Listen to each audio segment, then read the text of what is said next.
So guys, yan. Ito yung mukha natin guys. Galing tayo nagpunta ng Basakan guys. Ayan o. Napagaputik natin guys. Kasi nang limas tayo guys. Nanguha tayo ng yung isda sa may sapa guys. Yung kuha natin guys. Yan. Ito. Yan. Haluan. Yan, ano bang tawag sa iba? Yan. Ito yung kuha natin.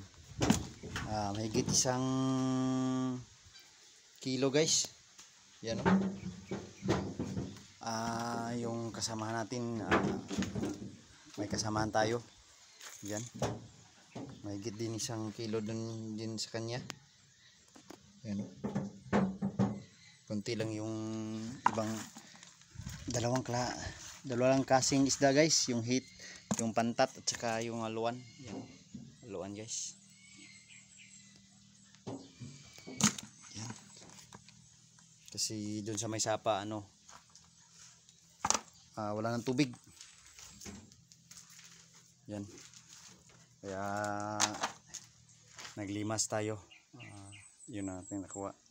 Mahigit 1 kilo o 2 ba ito. Yan.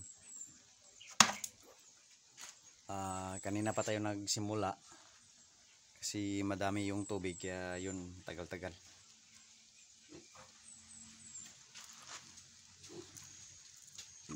Hindi masyadong malaki guys, maliliit lang.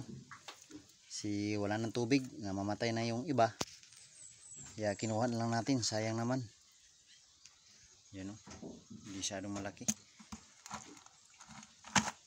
Si madami na yung namamatay doon, sayang naman na din natin mapakinabangan. Sarap ito kanan guys, lagyan ng suka, yung paksiw. Yan, pwede din lagyan ng gata. Yung may gata ng lubi, may katas ng lubi yun. Pakuanan mo, lagyan mo yan. And guys, thank you for watching guys.